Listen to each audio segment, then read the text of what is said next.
देखिए, माझगांव में जो हमें गणेश चतुर्थी के जो मिरवणूक निकल रही थी, उसके ऊपर कोई जिहादी ने अपना असली रंग दिखाया। हम लोग इनको हरे सांप क्यों बोलते हैं, वो कल फिर एक बार सिद्ध हो गया।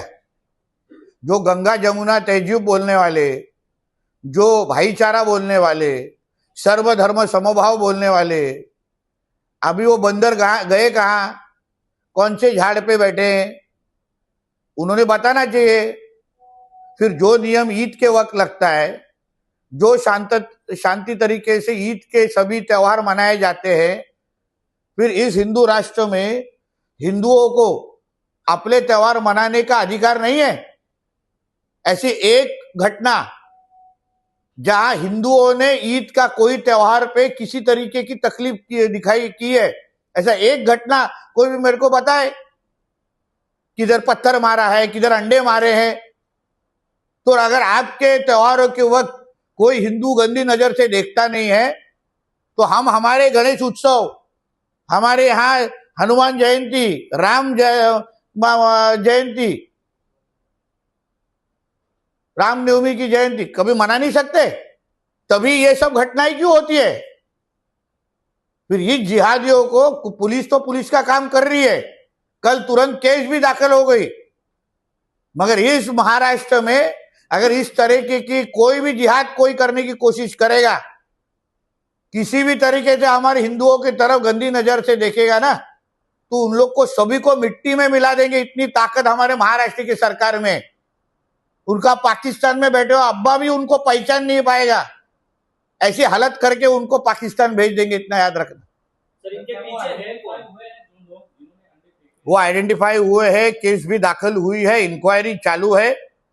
मगर ये आखिर में मानसिकता का विषय है, ये माइंडसेट है, जिहादी माइंडसेट जिसको हम लोग बोलते हैं। ये कोई व्यक्ति नहीं है, मगर जिनको अगर जिहाद हमारे देश में बैठ के करना है, ये हिम्मत कोई भी हिंदू पाकिस्तान में कर सकेगा क्या?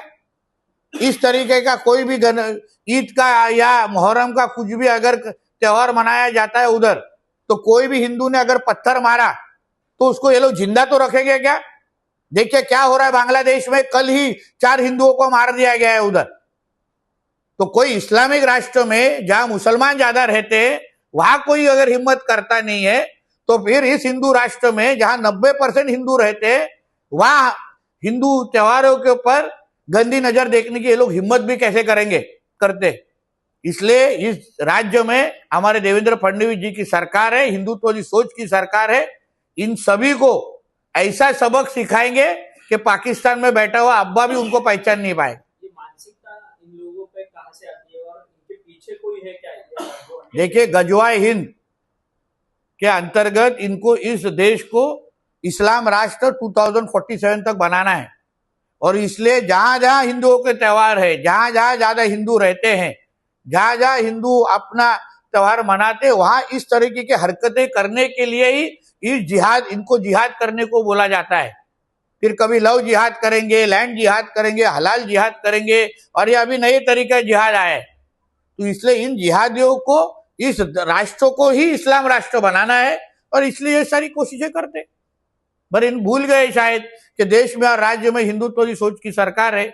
इनका ये क्या अब्बा का पाकिस्तान नहीं है। ये बहुत सेंसिटिव मैटर है। इस पूरे घटनाक्रम की आप और सीएम साहब की कुछ फोन द्वारा देखिए, हम सभी एक दूसरे के टच में, हमारे सारे हिंदुत्ववादी कार्यकर्ता वहां टच में। आखिर में लॉ एंड ऑर्डर का विषय है, इसलिए हम सभी को शांत रखने का हम लोग ने आह्वान भी किया है। मगर सहन भी कितना करेंगे हम लोग? कभी ईद के वक्त, अभी ये हफ्ते में ईद है, हम लोग अभी कोई भी हिंदू इस तरीके से हरकत कभी करता नहीं। यही तो फर्क है ना भगवत गीता और कुरान में, यही फर्क है। यही हम लोग बार बार कहते हैं। कभी कभी भगवत गीता और कुरान के सब सामने सामने रख के कभी तो पढ़ना चाहिए, तब समझ में आएगा कुरान पढ़ने वालों में क्या होता है और भगवत गीता पढ़ने वालों की जिंदगी कैसी होती। तब समझ में आएंगे कि ये लोग अंडे क्यों उठाते।